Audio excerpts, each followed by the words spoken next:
Welcome back, everyone. This is the DomainSherpa Review After Show, where we discuss anything on the minds of our panel, the portfolios, news in the industry, recent deals we've done, anything we want. But first, let's get ready to rumble. Berkens versus Schwartz. I love you, Rick, but your poll results are bullshit. All right, so let's start it off. Mike throws down the gauntlet. Can you give us a summary, Mike? Why is Rick posting bullshit surveys? Well, I don't know why you'd have to ask him why he's doing. But I mean, I can only tell you what I wrote about. So, I mean, first of all, nothing that Rick likes better than to get into one of these sort of battles back and forth. So that is actually my Christmas gift to Rick, is my post. Well played. That's what you get for the guy who has everything. There you go.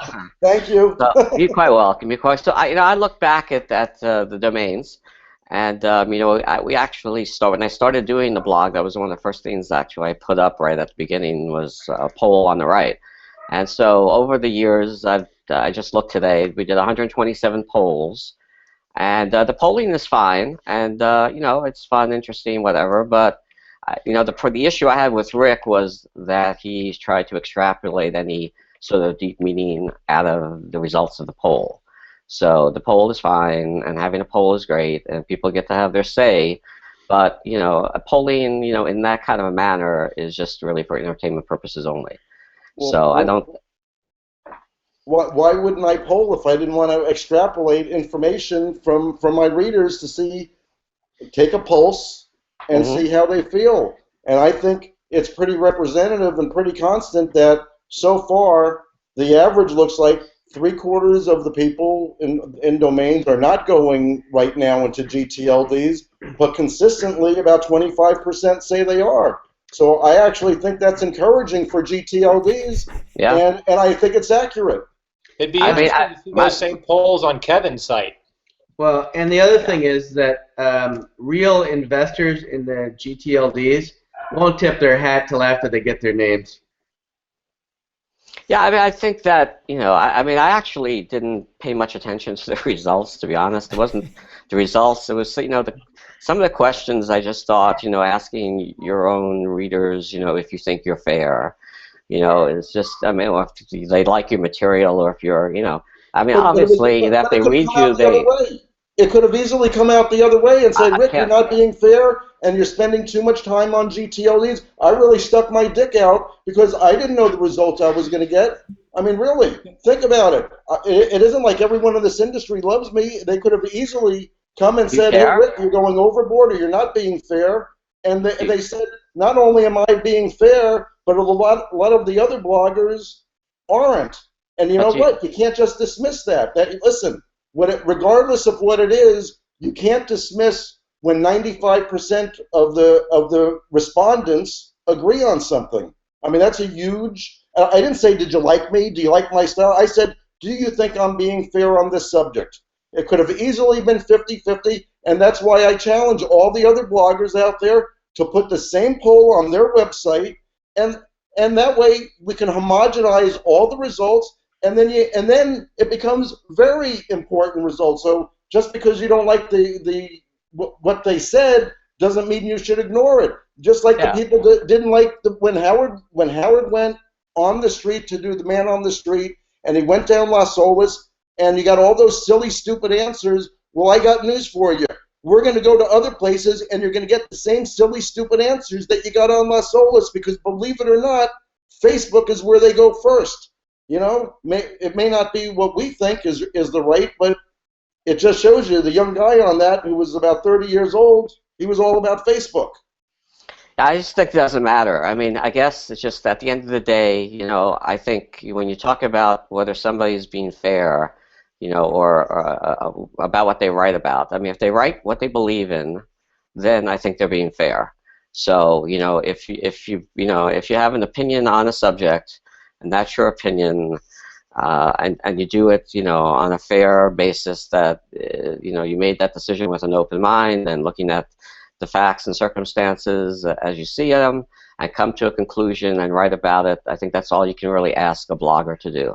If the readers like it, then the readers will revisit the blog, and if they hate it, if they think it's crap, then they won't. But wasn't your main point, Mike? I don't write, to please the readers. I mean, so I write what I believe in. Yeah, but wasn't your main point that the results were biased? That it's fine to go out and poll and survey and do that, but not that they were biased, but that you can't use this kind of a poll to mean anything. Take the results and then to say, okay, well, because 25% of people said this, then that has some meaning to it, because it's not a scientifically conducted poll. It doesn't have to be scientific. Why does it have to be scientific? You're taking a pulse. I'm not a doctor. I'm a businessman. I'm just looking for generally what is the mood and the pulse of the people out there. I'm really having a hard time why you wouldn't want to find out that information. That's why I always say people are scared to ask questions. They're scared of the numbers because they may not get the result that they want.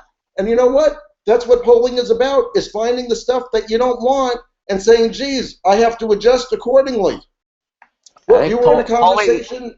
Go ahead. No, I mean, polling is about, polling typically used in sort of political campaigns, or political polling is used to, gauge, but it's done in a scientific way, in a proper way that actually, If it helps anybody, I can call both my readers. If you want, I can just call both my readers and give you. Are they investing or not? Yeah, it's not buys. I'll just call them. I mean, it will take. I can get it in like 5 minutes before the end of this little thing, and then we'll I think. I know. Like for example, Rick. I know you wound up registering a decent number of .co domains. I did. And I think a week before .co launched, did you plan on registering any? Yeah, I probably, like everything else. Look, I've dabbled in almost every extension that's come out. And that's what it is. I dabble in almost every extension come out. Though, I think with 900 coming out, I'm going to have to eliminate at least 890 of them. That's and maybe a few more than that. Right. There's, I'm going to eliminate the vast majority of them myself, but I don't think that somebody who's a domainer, who's in the business of buying and selling domains and investing in domain names, is going to bypass, every new extension. And it's just not in your nature to do that. It's not. So you're going to dabble. Everybody's going to dabble. What they say now is really meaningless. At the end of the day, they're going to wind up buying, registering, or doing something with a field. Whether it's good or bad, I don't know. The question is did we learn anything over history? And if we learned over history, then I would say if you're going to dabble, the best thing to do is wait till about 364 days after the guy registered the domain, because when he has to pay the renewal fee, he's going to be up against the wall like this, like a deer in headlights, and we know all the prices, like a nosedive. So, yeah. There's a lot of moving parts to this thing, and always has been, so... take example, these early movers, the Minds and Machines and the Donuts guys, and, the Donuts with the $12,500, registration fee for, first shot. It's just crazy stuff. So, it depends on how it rolls out. If it rolls out where these guys are all looking for $5,000 a year, like the old .tv model, as a premium renewal fee, it's not going to work for them. It's not going to work for them. So, but there's other, extensions that aren't planning on doing that. The .club guys, they're looking to have a registration fee, retail of around $10 or less, and they're not doing these annual premium renewal deals with normal premium names to be sold in normal ways. So, there's a lot of different methods. Definitely a lot of these things are not going to work. And you know what? I talked to the .club guys, and they were the most realistic guys that I've spoken to in the GTLD space. To be honest with you, they know the uphill battle. They know what they're going against. Everyone else painted themselves a blue sky, and it's like they're painted for a downfall. And like I say, look, the bills are coming in right now. That's why the anger is there, and that's why the noise is there. The bills are coming in. The lights are on. Their salaries are being paid, and the cash register isn't open, and that's a big problem, okay? And that's where a lot of this is coming from. The cash register isn't open, and they're choking right now, and the day that they open doesn't mean that the choking is going to go away.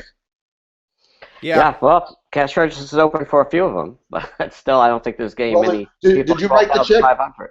Right. Did you write the check to 12,500? So it No, would I meet by passed. rule.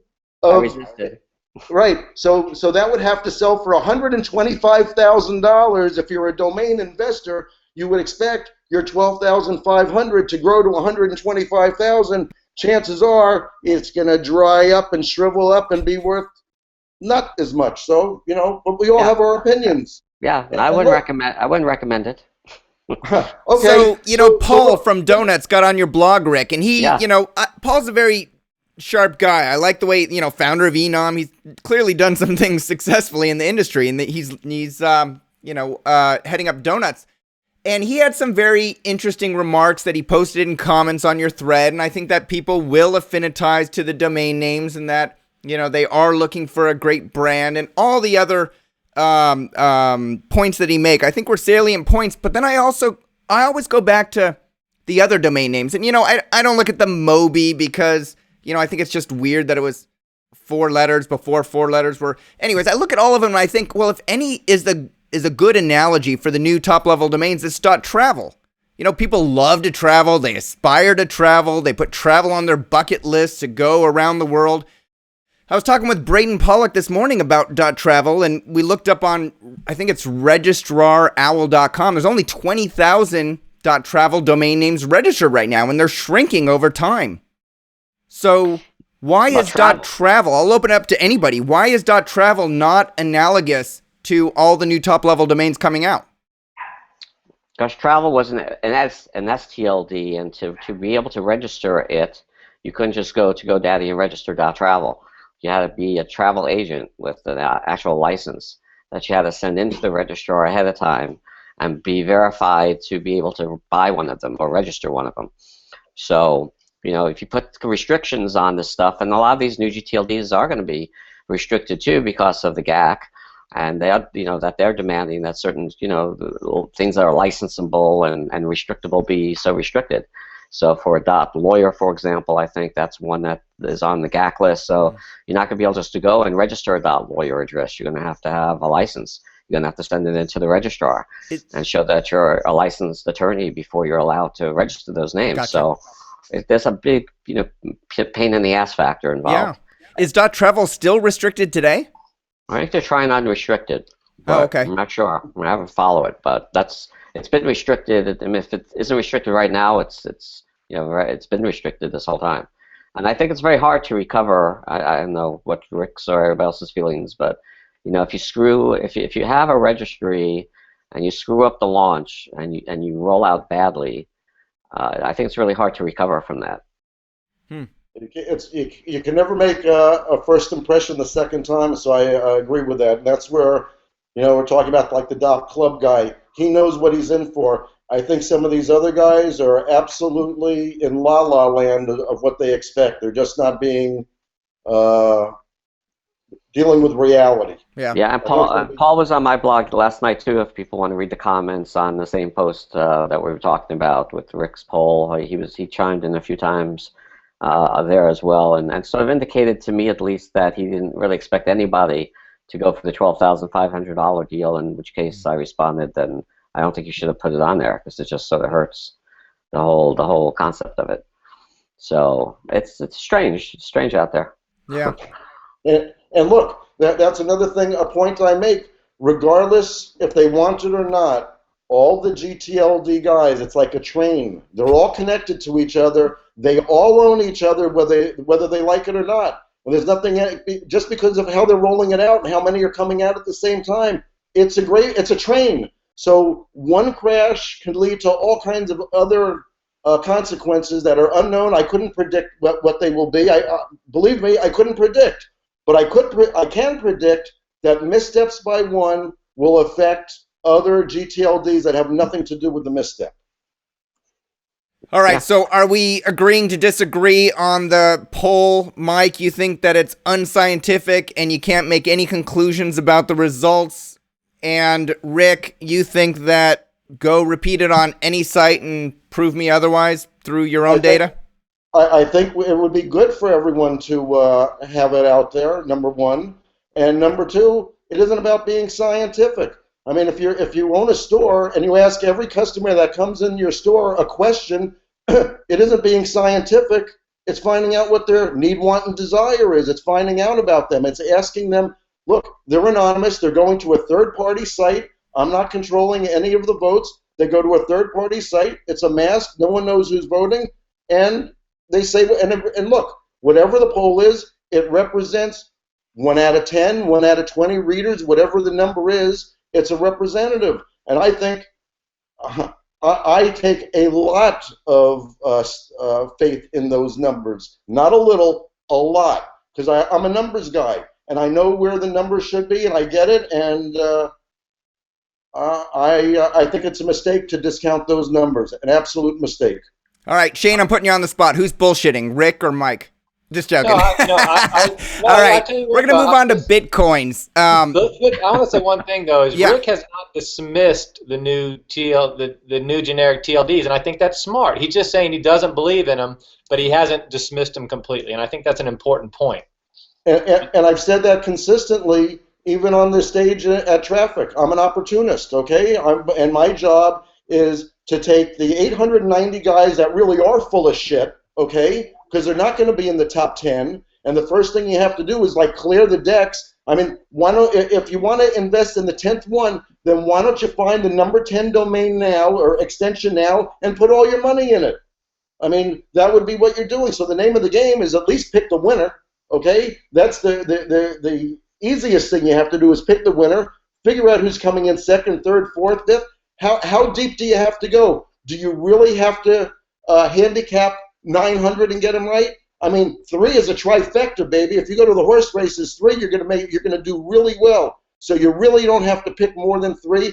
And I'm just saying, like I use my theory on the Kentucky Derby: 900 horses, 18 slots, and you have 882 dead horses on the field because they're going to get trampled. That's just how I look at it.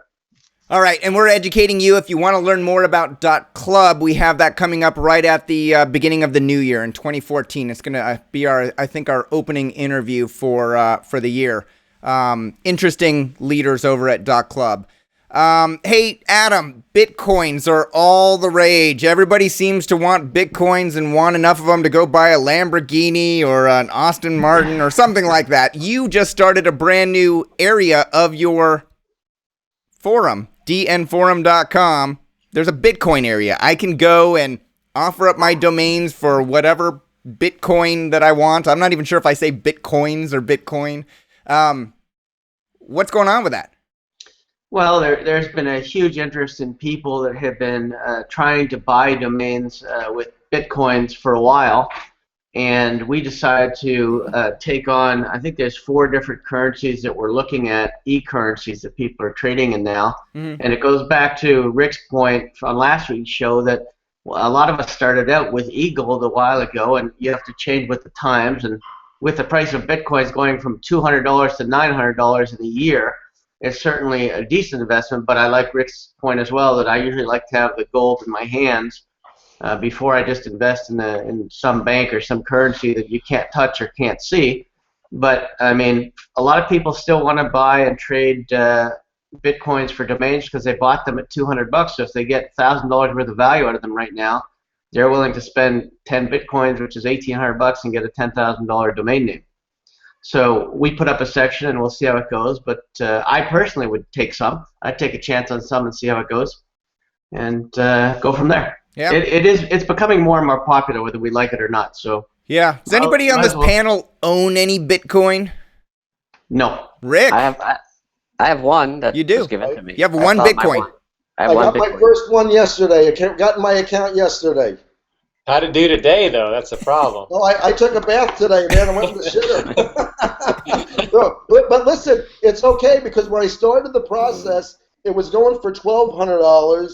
I bought in at 700 and change, and I know it went down today into the 4s before it recovered a little bit, so I don't even know what it is right now. But it's just kind of funny, you know. There's a key behind all this, and you hear me preach all the time, but once China got shut out of it, that took a lot of players out of the game, and it's going to really hurt the market. Now, if they come back, obviously the opposite will happen. But You saw once the Chinese were trading, it was up to $1,200 quickly. But once they were out, it's halved. What will make Bitcoin is if Amazon announces that they're going to accept Bitcoin, that would change the entire dynamics something of that Bitcoin. major, yeah, absolutely. Yeah. All right. Nobody has sold any domains for Bitcoin, though, huh? No, I would take a few Bitcoin. I would take, cash, Bitcoin, property, horses. Christmas trees. Would you take buy.horse for all right. All right. So the current, Mike, the current rate is $553. It's on prev.com. It changes every second. All right. Trades 24 hours a day also. Which one, Mike? Oh, it's traded 24 hours a day? I think it's traded 24 hours a day. It's changing in front of me. It's going from 553 and it'll change 552.8. It changes every few seconds. There's like 40. Look at Rick smiling over there. Oh, damn it! There's like 40 other currencies as well. You just lost Mark's portfolio in one day. 1 second. What do you mean 1 day? 1 second, baby. All right, I need to ask a follow-up question from last week. We went over that portfolio. It was the health and beauty one, I believe, and it had non-English domain names. It had melatonin.org, which was French for melatonin. It had sistemanervioso.com, which is nervous system in Spanish. It had salud.la, which we actually did discuss briefly, which was health in Spanish. And then it had a Russian domain name in Cyrillic that I don't even know how to pronounce, but it translated into bridal hairstyles or wedding hairstyles in Russian. So the general question that people had after last week's show was, is there any value in buying a .com with a different language, either Latin characters or some other characters, as the domain name? And, passing over the domain names last week might lead people to think that there's little or no value in doing that. What do you guys say? Well, I mean, there's certainly value in buying non-English domains by words. The IDN market, I invested in it about 6-7 years ago, and I put about 1,000 domain names. I've since whittled it down to the ones with traffic and whittling it down. Pretty soon I'm going to whittle it down to almost zero because I think that's getting closer to that. So I don't see as much value, especially when we come into the GTLDs that are in Chinese or other languages anyway. So my IDN investment was a bit of a bust. Live and learn, that's why they call it test marketing or whatever the heck the word is, I forget at the moment. But I mean, listen, I tried it, didn't do well, but definitely domains in other languages do well, like Spanish words and things like that are okay. I also did some testing with Indian words in .in, and that was also a bust. And it was the Hindu language about it, and that was horrible too. So I stayed a little shy of it. I did some Spanish words in .mx, and those were good, but the English words were actually better and paid more. So that's my experience. All right. Anybody else? I think it all comes down to how many people use the language. I mean, that's what a domain is how many people are going to use that. And if it's Spanish, obviously it's going to have more value than a smaller spoke language. But yeah, it'd be silly to dismiss a good Spanish, apagado for Spanish. You'd want to own that domain because people are going to be looking for that in California and in Mexico. So yeah, those are great names if that's your target audience, and you just have to realize it's going to be a smaller audience, so it's going to have less value than the English, but that doesn't mean it doesn't have any value. It can have quite a bit of value. We just don't understand the language, so I can't make a good judgment because if I find out what it means, then I can guess, but I don't know enough about it to make an educated guess because that's not the language I speak. But the industry ones are still pretty good. Like if you get generic keywords, they're still very good. I mean, you've got Cuba, you've got Mexico, you've got half of the southern United States that speaks Spanish, and you've got obviously California, and there's a lot of other countries that do it, obviously Spain and some other countries. So, I mean, it does have value in Spanish, and Shane's right, it really depends on how many people speak the language. And how popular the internet is in that country. Sure. I'd like to add something to that. The way I do it, I think there's a missing variable there. Population is definitely important, but then you have to multiply it times buying power. So 5 million people in Bangladesh aren't going to help you a whole lot. 5 million people in France that have buying power can. So, and I have a number of Spanish domain names, and they do fairly well.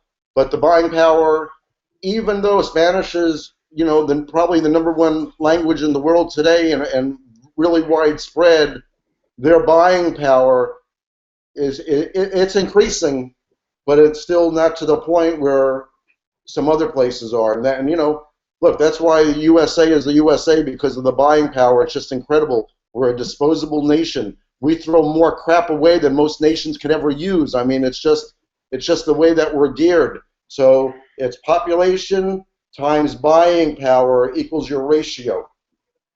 That sounds like a reasonable formula to me. Yeah. Mike, did you have anything else to add on other language domains?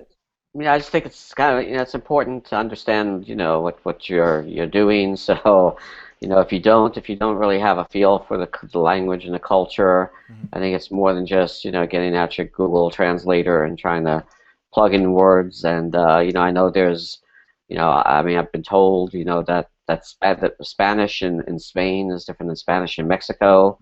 The inflections and the words aren't exactly the same. So if you don't, if you're not from any of the, if you don't have any of that knowledge in your background, I think it's just really taking a big gamble on it. In fairness, I had a team of people from India who speak Hindu register, give me the whole list of domains, and the only thing I ever had happen from that is, I got to remember what the name is, but penis in Hindu. It was like you don't remember that. It was suspended by the registry. I forget what the hell it is. But apparently, I'm allowed to have a vagina. Was that held up? So it was suspended. Let me ask you a question. So it's still suspended. It's still suspended. It's still in my account, and I don't think it held up. It could probably use some Viagra. Some potency enhancement. What was the domain that Mark got? Lundy. I know what it was. Lund. LUND.IN. and they suspend. It's still in my account. It says suspended. So you're paying for it and you have no use of it. Well, I really wouldn't have use for it anyway. I already have one. And you probably can't go to India if you want to. You're probably on the banned list. Exactly, like Central Florida. There goes my Christmas vacation. All right, Mike Berkens. Eric Jenkins posted. He wants to know what player's jersey is on the wall over your left shoulder there. Oh, it's got to be a Gator jersey. No, not a Gator jersey. It's not. I'll give you another quick look. Slow. All right, who's guessing? Up. He's got to go up. We can't see that. It's black and gold. What more do you need? There you go. It's Terry Bradshaw. Black and silver. Terry Bradshaw. I could have guessed that with just a number. Okay, so here's my Terry Bradshaw story. I have terrybradshaw.com. I put a page up. They finally contacted me, and then they never wanted to prove that they wouldn't go to the mat to prove that they were really representing Terry Bradshaw and that he actually knew about it. They sent me something with a signature that was a cut and paste on a sheet, and I wouldn't transfer the domain to them unless I said, just give Terry Bradshaw a phone and tell him, hey, it's okay to transfer my domain to these people, and I'll transfer it.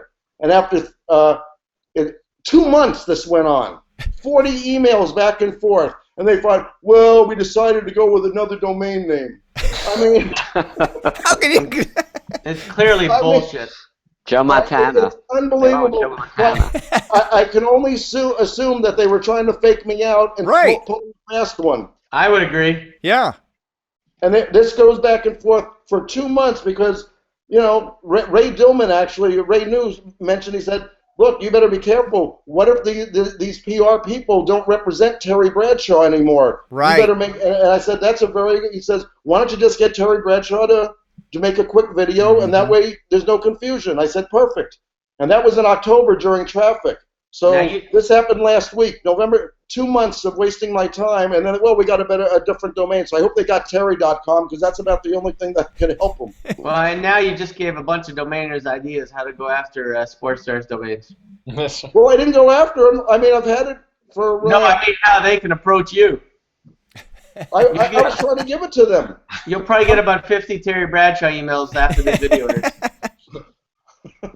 Will the real Terry please stand up? All right, Cassie who's a frequent poster on all of our websites, asked, would the Sherpas be interested in discussing the issue of being charged $50 by GoDaddy if someone files a UDRP against your domain? If I read it correctly, GoDaddy and many other registrars have this practice. When do you get charged the $50? Is it when somebody files the UDRP or if somebody actually wins the UDRP? Do you guys know the answer to those? Yeah, from a GoDaddy standpoint, it's the minute GoDaddy gets the letter and has to put any manpower on it.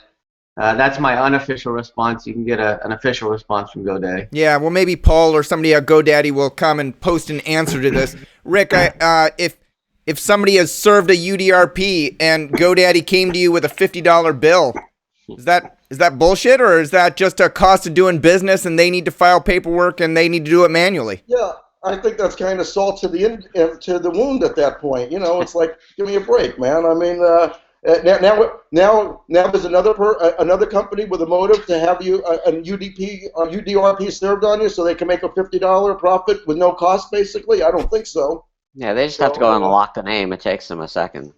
Yeah, I mean, come on. There's nothing that's going. It's not big spicky for them. Yeah, look, it's part of your customer service. I mean, they should wish you the best of luck, and is there anything we can do to help you, not screw you? Okay, that's the bottom line. Yeah. Is there anything we can do to help you, not screw you? All right. Any final thoughts on the UDRP $50 charge? Don't like it. Don't like it. Just another way for them to make money. There's a lot of other better ways to make money. Yeah, they got a lot of nerve doing that. Really, any registrar out there doing that, shame on you. Bullshit. That's bullshit, Mike. Okay, Mike, that's bullshit. Okay. I agree. When you see bullshit, that's the real bullshit. Whoa, Mike and Rick agree on the bullshit. Hey. All right. Hey, Adam, you got a Roy Messer story for us? Yeah, just a quick one, because Rick was saying how... he's the only one drunk here. I think we all need to drink from now on. So he got a bottle from Roy. Roy was the one that actually got me into domains. I bought my first domain off of Roy, and I asked him where I could go learn about domains. He said, go to this place called DN Forum, and within a few weeks I bought the place. And I met Roy about 5 years later on a bus at the Googleplex when we were going on a tour, and he's a fantastic guy, and I thank him every day of my life, and so does my family. You should send him a bottle of champagne. Yeah, if I knew, I'll have to get his address from Rick. Don't put it on the video. All right, we're cutting that part. All right, Stan wants to know, and this one is going to go back to you, Adam, and then anybody else that has experience in it. Does a brand new website alone add value to a domain name, or does the increase come only after the website has revenue and or traffic to prove its value? There's two parts to this for me. One, it really depends on the domain name, because if it's XXX-bull-shit, it's not going to add any value to that. If it's a legitimate product or service, it will add value, but the real added value is if I can sell the name and it's already indexed, and I can prove that it's indexed higher than the gentleman or woman's site that I'm selling it to. Okay, so we can all agree that if it has revenue or high traffic, that adds value. But you're saying even if it doesn't have a ton of traffic, like maybe it's OntarioSprinklerRepair.com or something. Yeah, there's perceived value that it's a business. Yeah, if it's a business and you can get it ranked high and somebody is going for that keyword. Well, I'll give you a quick story that I shared this week, and it's simple. I once had a receptionist that I hired that worked for me, and I asked her to send a basket to Google to thank them for my feed and everything they've done for me. So she went to the web, and she told me, she came in my office, she said, okay, I found the best place in Santa Clara that would do it. And I said, how do you know it was the best place? And she said, because it said so on their website. So, yes, it does add perceived value. All right. Yeah, I mean, to me, as a business person, it has value if whatever has been put into it is going to save me money of what I need to put into it to take it to where I'm going. So if I look at something and I see a website that is headed in the direction I want to head, and somebody has spent money that I was going to spend to do something similar, then to me it has value. You'll get that on most, as Shane said, you'll get that on most local domains. If I index Bainbridge Lawyer, Bainbridge Florist, or whatever it is, and it has traffic, it's clearly targeting what you're buying. If you're not a florist, you're not interested in the domain name. But if it's generic, like, I don't know, shoes, and you want to sell only blue shoes and it's targeting red shoes, then yeah, you better call Dorothy. Yeah. Hey, Mike, you're developing dogs.net. Are you developing so that you can resell dogs.net to Purina or something like that? No, that's not the goal. I think we're just, I'm a big dog guy, and it's definitely in the wheelhouse of my interests. And, we're trying to make some money, and we're going to try to save, try to get some homes for dogs in the process. So, Very not cool. really any big mission to sell at the moment. No. A worthy cause. It is a worthy cause. Have you been thinking about developing it for a while? Have you owned the domain for a while? I've owned it for about a year, I think. I mean, I got it. I wasn't really looking to get it. It just sort of came to me, and it was at a really, I thought, really inexpensive price. So I grabbed it and really did nothing with it for a little bit, and got approached on it, and so it worked out. And I think it's, it'll be a good thing. It'll be good for you, for the little girls and guys. Awesome. And is this one of your first development websites besides your blog and your marketplace, Mike? Yeah, it is. It is. Cool. All right. Do you agree with me here? I think the .NET has been taking a hit because of the new GLTD, the new TLDs. I think there's some value for major keyword .NETs out there. I mean, I bought landscaping.net for what I think is a song. I think it was $40,000 3 and 4 years ago, and I got it for much, much less than that. I think there's some incredible value for some major keyword .NETs out there. But Shane, why do you think that is? Why do you think it's dropping? Well, I like everything, as long as perceived value continues to decrease. But I've watched a lot of things in life that perceived value comes and goes. The home market dropped like a rock. But at the same time, I think that, and this is all where personal belief comes in. .org, .net, .com is here for a while. Now, yes, .net is not a .com. I realize that, but compared to what I think I can get out of it, I think there's some value there. There can be some value at this point in time. Yeah, it's over 15 million .nets. So it's a little bit more than 10% of .coms. I mean, it's a significant number of. It's strong. So I think there's a lot of names that work well with .net. Hey, Rick, you're muted. Rick, you're muted. That's the champagne. It is the champagne. I've been saying for a while that the .NET could end up becoming the biggest beneficiary from all the GTLDs coming. I think I've written about it probably 4 or 5 times, and because, like I say, when they go into the boardroom and they say, okay, we're gonna, if they're even considering a GTLD, then they're gonna have to put .net on the table, .com on the table, .org, .us. So let's assume, okay, .com isn't on the table because they can't afford it. Okay, they're going to look at the .net, the .org, .us is going to may not be a dead horse anymore. I think that's going to be on the radar. They can look at a .info.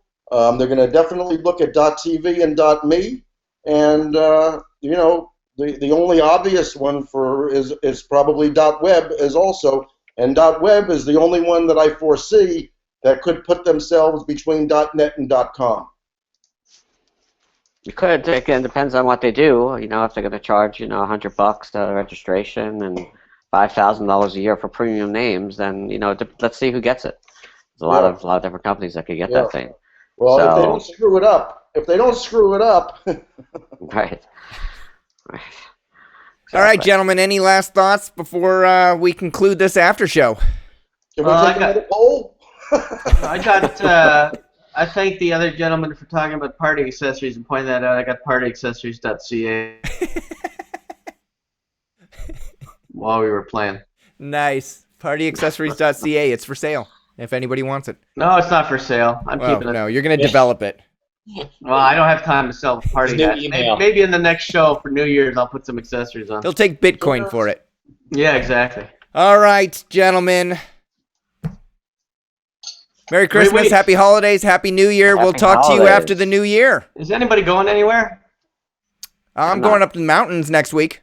Oh, speaking of mountains, I watched a show while I was in California because I had 3 hours to kill. And there was a thing on Sherpas all going up Nepal, and they all died in the mountains somewhere up there. And I thought, oh boy, that's not good.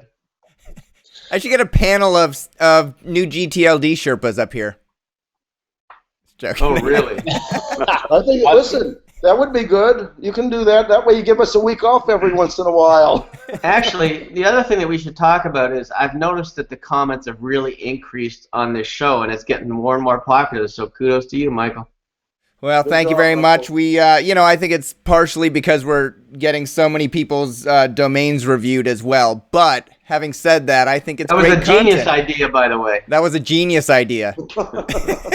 if you do say so yourself.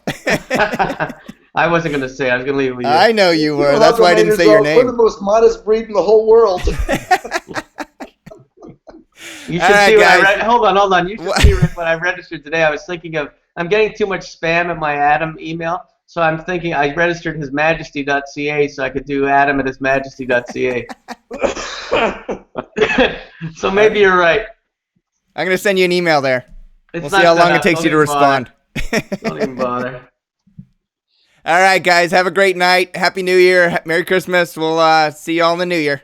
Thanks for having me. Take care, guys. Thank you. See you next year.